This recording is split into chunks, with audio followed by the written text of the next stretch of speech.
You know, we're going to be coming up on 2 years to Hurricane Dorian this coming September.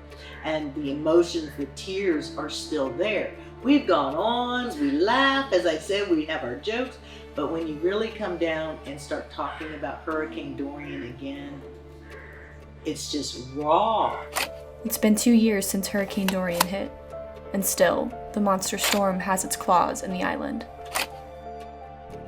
We haven't had anything regular since, would it be August of 2019?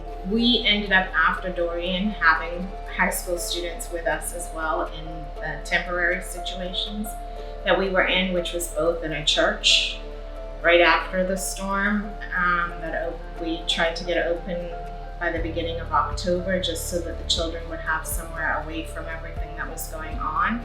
And that's why we pushed so hard to get started when we did, because everybody else was cleaning and there was a lot of just, you know, after debris, and the kids needed to be somewhere safe, not in the middle of where all of these machines and all of this is going on, and the parents needed to not have to be worried about the kids.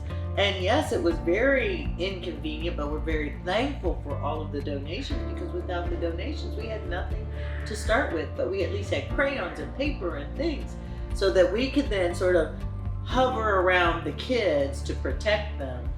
And then that church was going to get repaired, so volunteers assisted us in getting a few rooms in the school that had been damaged, fixed up enough to be dried in. So I taught in that kitchen area I had my 5th and 6th grade, plus I was watching over the high school students who didn't have a school to go to, so they came in, so in this small area.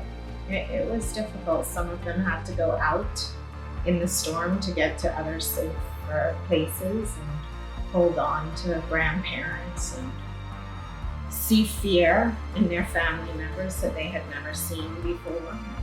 We had to adjust to so many different living situations and conditions. I spoke to the town with Giselle, which was that was one of the lowest points of the people of the town, and assured them that the foundation would be here to support them and that we could rebuild from this. Because that was the hurricane shelter, and I guess, I don't know if other people would feel the same as I did, but I just thought that was the place to be. As a matter of fact, that was one of the things that I thought of, you know, if we needed to escape somewhere, that's where I would have come. That would be my first choice. And then I go up there and I see the destruction. I'm like, oh my goodness. Mm-hmm. You know, it just felt like the one place where on the whole island that people would feel safe to go to the shelter was just gone. It was crazy. Were you here when the hurricane happened? Yes. You were here, right? We were at the school. So what was that like, being at the school? A horror movie. Yeah. I lost everything, and that was my most difficult, was after all my years of teaching, I had a lot of my resources and they're gone. So I'm starting a lot from scratch. First the hurricane, and so many of the children had to leave the island. Very few were left. And then, in a way, one of the good things for me about COVID was that they got to come home. But homeschooling is not particularly easy. And then now trying to do the virtual system after COVID with the children, communication and availability for things like that was very challenging. It's been, I've felt like a fish out of water for most of it. You know, just not really, nothing's been familiar. Trying to very quickly be trained to teach online.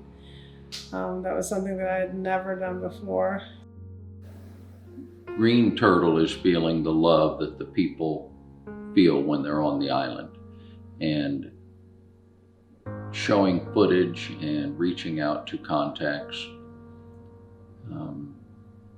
We had a great response.